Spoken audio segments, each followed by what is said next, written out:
I just sat down in a chair, not knowing they're assigned chairs, especially the front row. And I sat right in the front row. I don't know whose chair I sat in.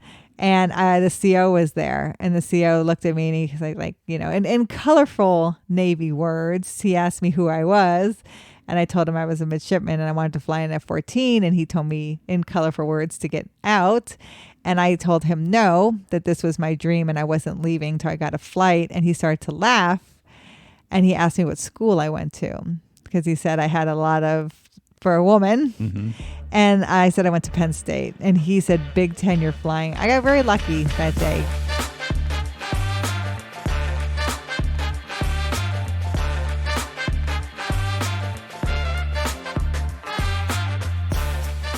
Welcome to Talk with History.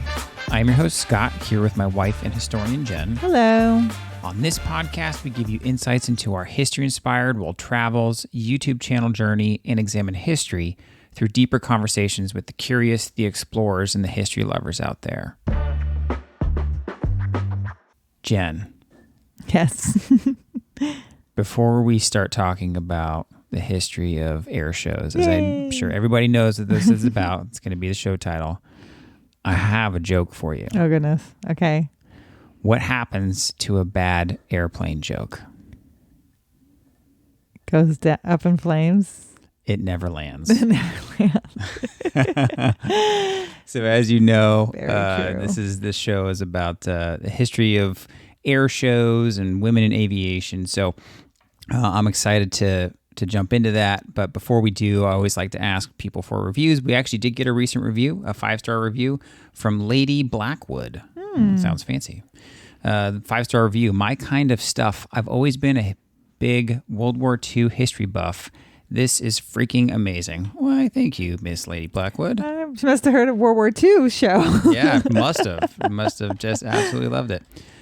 So again, please leave us a review on Apple Podcasts. There's 5 stars in Spotify. Unlike the History Channel, we are out there doing it and actually covering history. And we were at Naval Air Station Oceana this past week, and we're going to talk a little bit about that. From the death-defying stunts of early aviators to the trailblazing women who broke barriers in the clouds, this episode of Talk with History is a tribute to the incredible individuals who have shaped the thrilling world of aviation. And it was only a few years ago that a young Jennifer Mitchell went to an air show, and it forever changed the course of her life. And that young Jennifer is now sitting with us today talking about naval aviation. So, Jen, let's talk about the history of air shows, what they were celebrating over at Naval Air Station Oceana, and 50 years of women in aviation. That's so cool. Thanks, babe. So, air shows, they're kind of been around since aviation in general. First air show was in 1909 in France, and then America wasn't far behind. Our first air show here was in 1910. 1909. Wow. And when you think the first flight was 1907, it's not long after. I mean, everybody wants to see it. Everyone wants to see it. And it really was, at the time, people were just dumbfounded by this new apparatus that could fly. I'm sure the conversation probably went like, I don't believe it. Come with me, I'll show you. And people traveled to fields, to, where runways and aircraft were, and to be able to see them and to see what they can do, and pilots practicing and how they could fly. And like I said, in 1910, they came here to America, and they were pretty popular. World War I made them even more popular. So after World War I, of course. And then you get kind of 2 types of air shows. You get aerobatic air shows, kind of like the one we saw, where people are going to do stunts, or you get static air shows where you just want to see the aircraft on the tarmac and you get to go in the aircraft and look around, or it can be a combination of both. Yeah. And that's what we did this just yesterday. And that's why this podcast is a little bit late, because we were exhausted yesterday. Yes. We were out there all day, climbing in the aircraft with the kids and seeing some amazing aviation acrobatics, which we'll talk a little bit more about later. Yeah. And so, the beginning of air shows really were people traveling to the air show. And then after World War I, it became more of the air show came to you. Yeah, traveling around. Yeah, they called it barnstorming because it would come to farm areas, right? And basically, fly by barns. And then that's where all the kind of large tracts of land Yes. that had straight places for people to land and take off. Exactly. And that's where it really started to encroach on the masses. Because again, it's still a relatively new thing. Unless you're in the military or you have a lot of money or you live close to an airport, you're not going to see aircraft. It's not like today where they're readily available. And in barnstorming air show time, people would also take people up flying. And that would be like their first time ever flying. It would be like the two-seater, the bi-wing aircraft that would take people up flying. And so that was a very big thing to do in those early air shows. And again, it was more of a show where you sat and watched the airplanes kind of fly around and what they did. And then they would come and land. And then if you paid a couple bucks, you could fly in the back. And that's how basically pilots made their livelihood. But what we went to was like a military air show. Yeah. It wasn't civilian. The news was there. They had their helicopter. Yeah, definitely military focused. For us getting on, so Naval Air Station, Oceana, think Virginia Beach, right, Norfolk area, and I mean that is like kind of the hub here on the East Coast for naval aviation. I mean, aside from maybe Pensacola. Sure. So I had stood at the historic marker that says Naval Aviation started here in Norfolk in 1911, and so. If you're following the timeline, first air show 1909 France, first air show in America 1910, naval aviation starts in 1911. Aviation is just being innovated so quickly at this time. But Oceana doesn't open as an air station until 1943. Okay. So during World War II. And then the first air show was in 1953. So 10 years after that. So we went in 2023. So we went to the 70th air show. Oh, that's cool. Yeah, so that was really cool. I didn't realize that. Yeah, so that was really neat. And then, of course, we got to see some static aircraft. There's a lot more than would be in the older days. Well, and that was one of the things that I was really looking forward to because our kids are old enough now to kind of appreciate and still want to do it. They're not too cool. Right, to not to want to go do those things. Yes. But also what we got to do, and we'll talk more about nose art later. That's a separate episode. Yes, we made an episode from there. Mm-hmm. But you got to talk to the kids about this is what mom flew when, this is what I flew. This is, not me personally, but this was you talking to the kids and like, I flew this helicopter and I landed this other big ass helicopter over here, this Sea Stallion. I landed this on the Tarawa. Yes. So you got to talk to the kids about that, right? It was neat for me. I think it was the first time they actually got to see the helicopter I flew. Yeah. And so I flew the SH-60 Bravo, which is a Black Hawk helicopter painted silver for the Navy, and we call it a Seahawk. But so they had a Black Hawk there. And so the kids got to actually see the helicopter mommy flew, and I don't think they've ever gotten to see that before. And I did a whole episode on nose art and things that are painted on the aircraft. And I gave a little background of that. And so we were filming that episode as well. But I was also pointing to other stuff on the helicopter. And people were listening and paying attention. And just everything you have to do as a pilot. How you pre-flight every time you fly. And what you're pre-flighting, what you're opening, and what you're kind of looking for. And then we went into the Sea Stallion. And there was a female pilot there, and I was speaking to her for a little bit, and they are decommissioning the Sea Stallion, so we talked about her. Yeah, and you were telling me before we kind of got up closer to the Sea Stallion, we were standing in line, how old these aircraft were, and they just kind of keeping them around because I mean they use these heavily, right? They're heavy transport. Yeah, I mean, so Sea Stallion is a beast. Yeah, 7 rotors. I mean, and you can basically get one of the small tanks inside of them. Plus, they can transport a lot of troops. So they're heavy lifting, heavy load, but they're just getting too hard to fix now, too expensive. Long of the tooth, right? Yes. And they had it was a lot of Army Reserve, that was there. So they had like a CH-47, which is Chinook. Yep. And some other larger 53, aircraft. Yeah. They had the 53s, and then, not really jets that you could get up close and personal to, but they had T-34s. I think they had a P-3. They had T-34s. They had a couple 18s out there. Like you said, you could get close to them. We could get close to picture them. And they had the Blue Angels off in the distance. So I took some video of the Blue Angels. You couldn't get close to them either because they're flying. Now, speaking of the Blue Angels, and I think I had heard this, but I didn't really dawn on me, but they have their first female pilot flying for the Blue Angels. And so that was kind of the big thing on Sunday. They were emphasizing 50 years of women in aviation. 50 years of women in aviation. And you were telling me, and for those listening, Jenn was winged in 2001. Yes. And Jen's always told me, and she kind of is talking about it again as we're walking around this air show, and there's multiple female pilots around, and there's female air crew. And Jenn, you would talk about when you would go to air shows when you were flying, and you'd be the only female pilot at a big air show like this. Yeah, I really gotten to see a lot of change in aviation. I mean, we think 50 years of women in aviation. It doesn't mean 50 years of women in the majority of aviation or inundating aviation. These are just women who were the first to go to flight school and pass. It doesn't even mean that they flew in combat, because they didn't open combat for women until the 1990s. Yeah. And then even then you had to qualify in those combat aircraft to be able to fly in combat. And that took time as well. And it wasn't easy. And so these women, ones or twosies here and there, but it wasn't like a big group. And when you think about it, we're just getting the first female Blue Angel, Amanda Lee. She flies number 3 in 2022.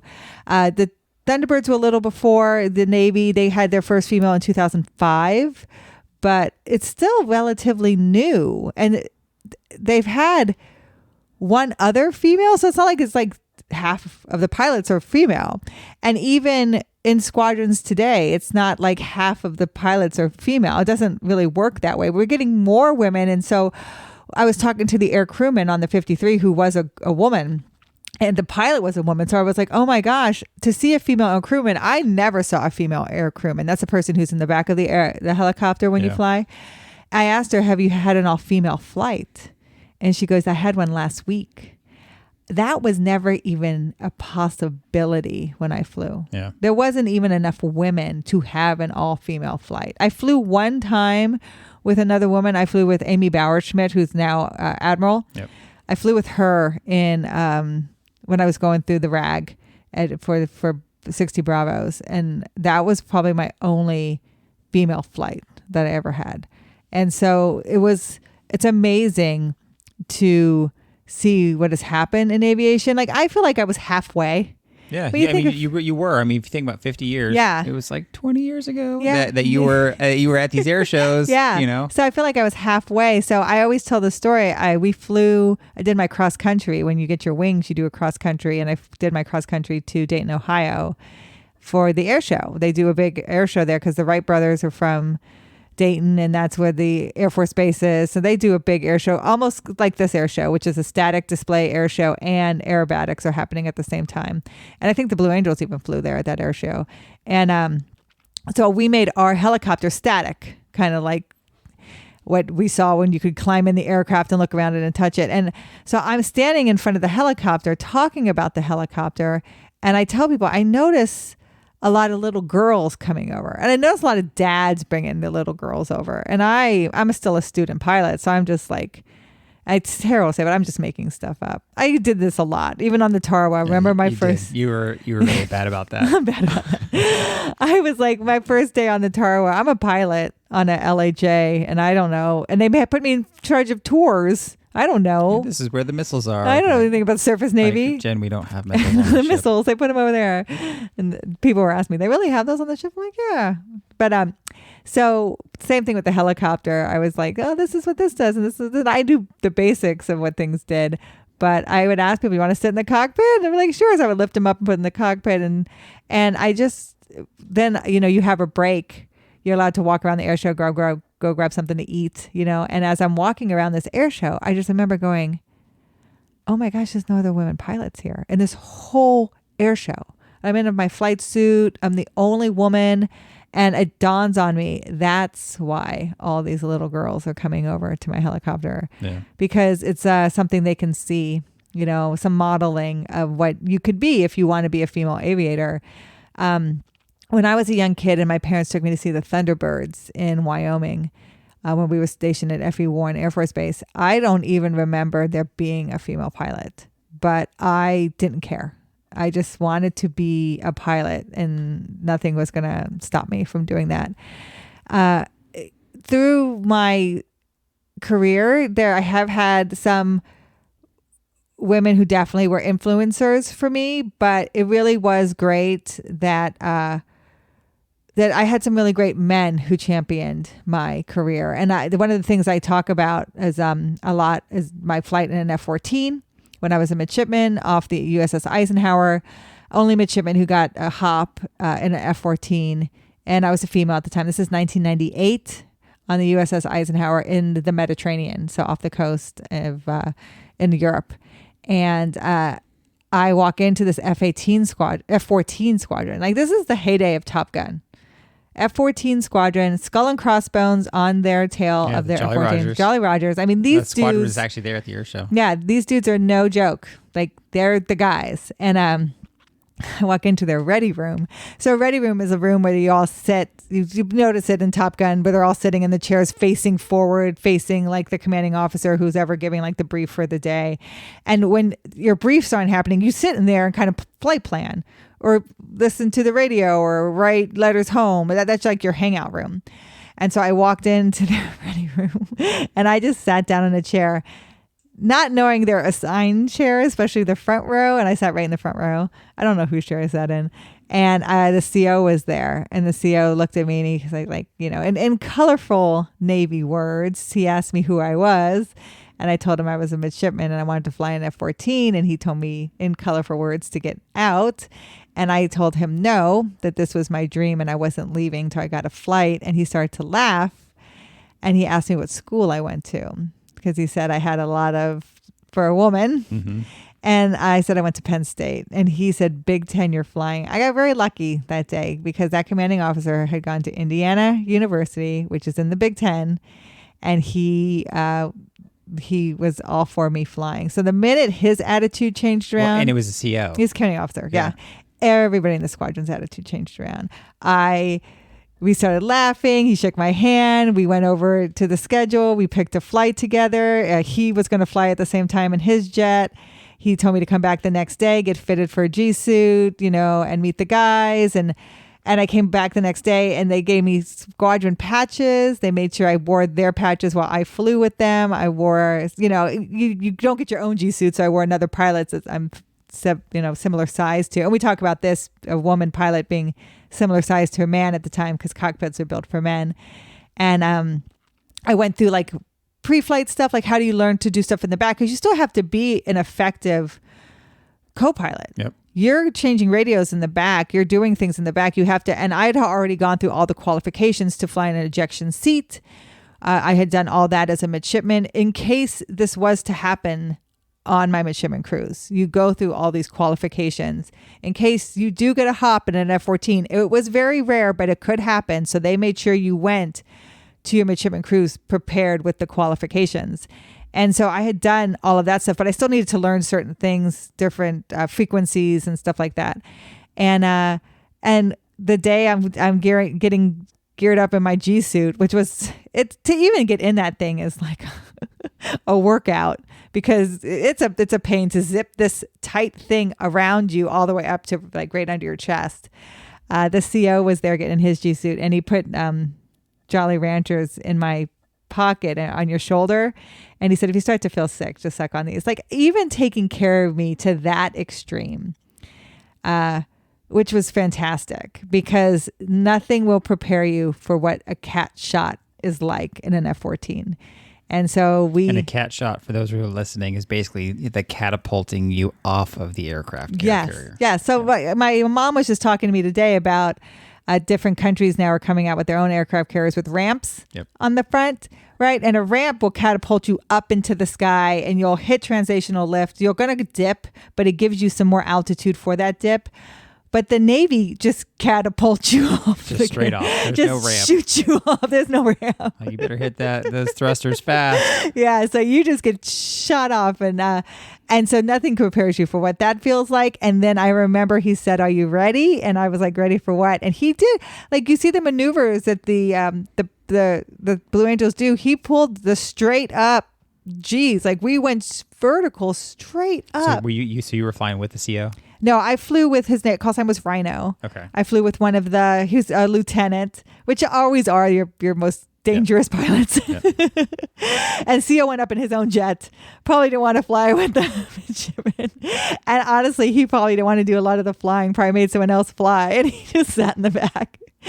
But so I flew with Rhino, and we shot straight up. That was amazing. And then he's like, okay, now watch the speedometer. And we broke the sound barrier, and we did some barrel rolls. And then that's when the CO came up and joined up on us. We form flew. So again, a lot what the Blue Angels do, form flying is, you do it a lot in the military.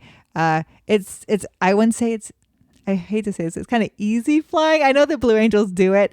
It's easy because you know exactly what you have to do. When you fly form, you fly a sight picture of the other aircraft, and you just tuck yourself into that sight picture and you hold it.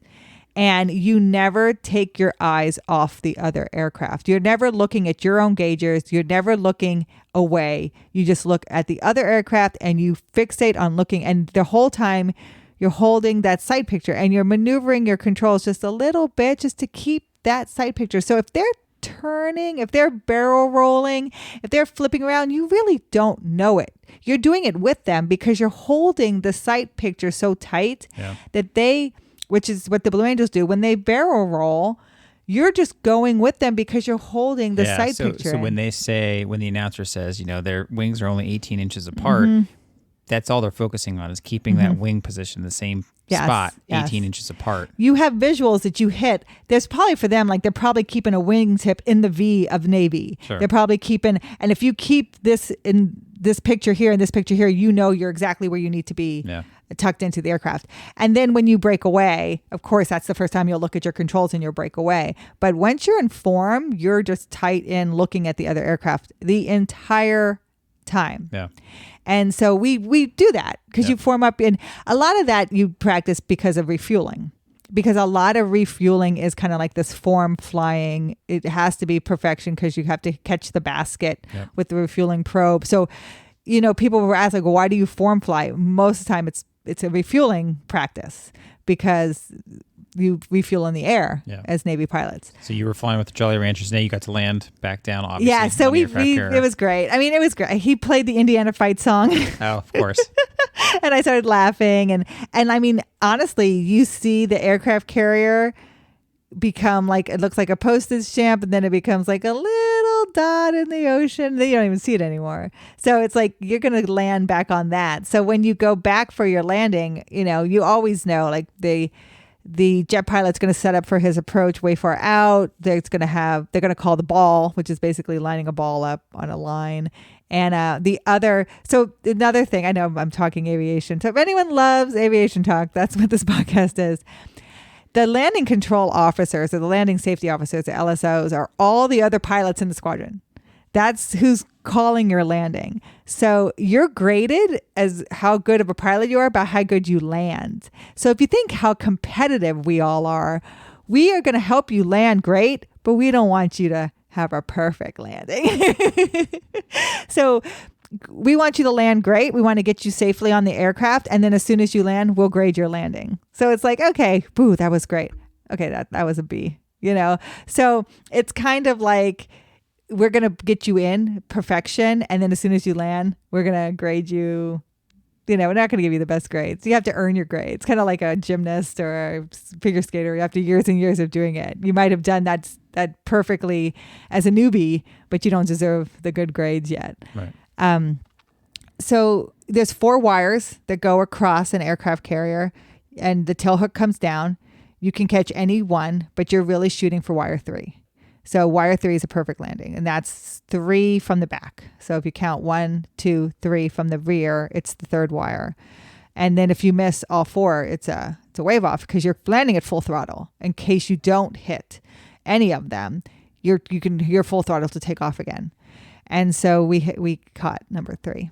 And that, again, that jolt of the stop is another thing that's just, no one can prepare you for that.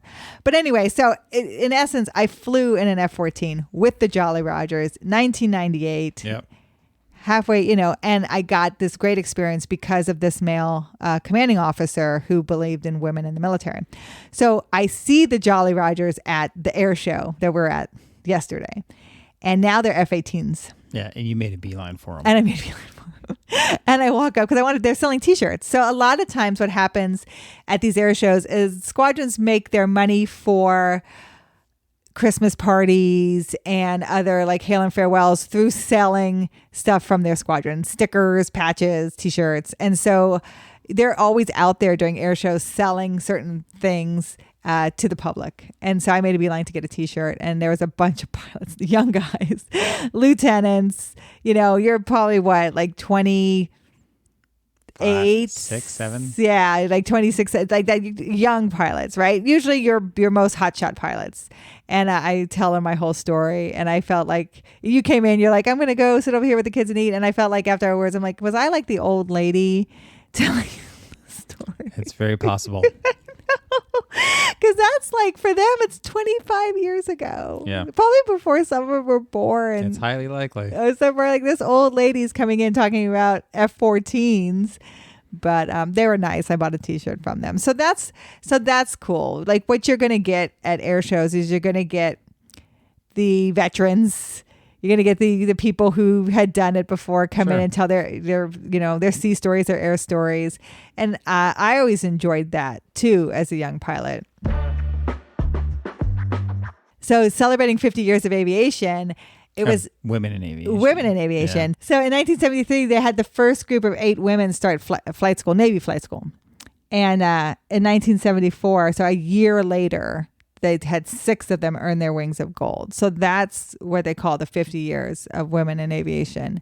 And then they're celebrating like Amanda Lee being a Blue Angel. And they have other firsts as well. They had celebrated the first commander of a F-18 squadron earlier there. So they had done a lot of these women first. And I think it kind of centers along the Super Bowl, had that women flyover. So, oh yeah. Right. So there is a lot of this women in aviation celebration that's happening this year. So that the air show kind of celebrated that.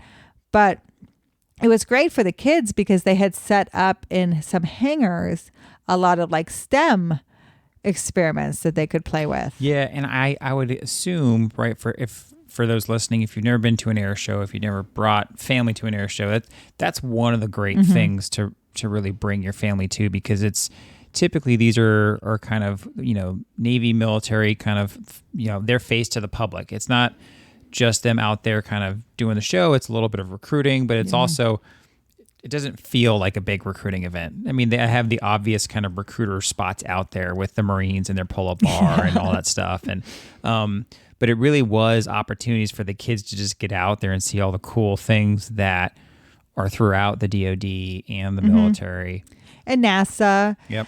And then even the performers, they had like the leapfrogs. So they had the Navy SEALs parachute in, and they had civilian and military performers. They had like this Red Bull helicopter that kept doing like loop-de-loops. And I'm like, I've never seen that. I've never seen a helicopter do a loop-de-loop because I honestly didn't know it was possible. And then I saw it do one. You were in like one of the helicopters with the kids or something like that. I was like, Jen, that helicopter just did a loop-de-loop. I'm not sure what I'm looking at here. Because that was always my party joke, right? Because I would ask me, can a helicopter go inverted? And I always would say once. Right. You always say once. It really was pretty incredible. And we'll bring it back around to kind of some of the history. But some of the aircraft that were there, they had acrobatic national champion flyers and the F-22 Raptor, which absolutely blew my mind. It just seems like it's defying physics and the law of gravity. It's really pretty incredible. Now, one of the things that they actually called out while we were there, one of the announcers said when the Blue Angels started flying, was that the Blue Angels had actually started performing in like the 1940s. Yes. And I thought that was actually, I was surprised. But I mean, like we said, they started flying planes. And everybody started wanting to see it. So they're the second oldest demonstration squadron in the world, behind one in France. So they started flying in 1946, and in France it was a couple years earlier. So they have been around since 1946. I never realized that, because you and I, we've seen the Blue Angels a ton of times, right? You in flight school, me, when I was in college, they would practice, over my school all the time. But it was just really neat. And then obviously seeing the Blue Angels kind of cap off the whole air show was just fun, because the kids had never seen it before, and they really pull out all the stops. They do all the high speed passes and they're playing the music, and they've got, it's very choreographed. It's very choreographed. It was neat. So there's 6 aircraft total. There's 4 that'll stay in the diamond formation, and they pretty much do formation flight. And then there's 2 solo. There's a lead solo and a secondary solo. Yeah, 5 and 6. 5 and 6. And they do a lot of the passes, the high-speed passes. And they will form up with the diamond formation and do like a 6-man formation. But most of the time, they're doing all the crazy flying. And it's 6 Navy personnel, 1 Marine, for the Blue Angels. And so they kind of, 1 Marine will always be flying as part of the demonstration crew. And the Thunderbirds are kind of like the Air Force equivalent. They've been around since 1953. And I had seen them as a young kid. Yeah. But if you ever go to an air show, we recommend get there early, because it gets very crowded and busy. And if you have an opportunity, like this air show sold tickets where you could get seating that was closer, where you didn't have to bring your chair, because the air shows are usually free and you can bring your chair. So you could go to an air show completely for free and just enjoy the day. Or even if you live close to where they're performing, you could probably watch it from your house. And you didn't have to have a military ID to get on base. They actually opened it up to the public, which I didn't realize. Yeah. The only thing was that they were basically just kind of checking bags and stuff just before you got on the flight line. Yeah, so it was great. But if you didn't want to carry your chair, and you could pay for tickets like we did on the flight line, and if you wanted to pay a little bit more, you get bleachers. And if you wanted to pay like a little bit more, you could pay for preferred parking, or else you're going to walk like we did. And be prepared to walk at an air show anyway, because you're going to be walking basically the tarmac. You're walking the flight line and to the different booths, to the different food, to the different static aircraft, and then over to the demonstration area. It's a significant walk. So I would just be prepared. If you're going to go to an air show, be prepared to be there all day. Yeah, but it really was fun. We spent the whole day there, and some of that history of aviation I just never knew until we got there, and really until we kind of started talking about it tonight here on the Talk with History podcast. So if you guys have ever been to an air show, I would love to hear about it. Shoot us an email. You can find us, our email over at talkwithhistory.com.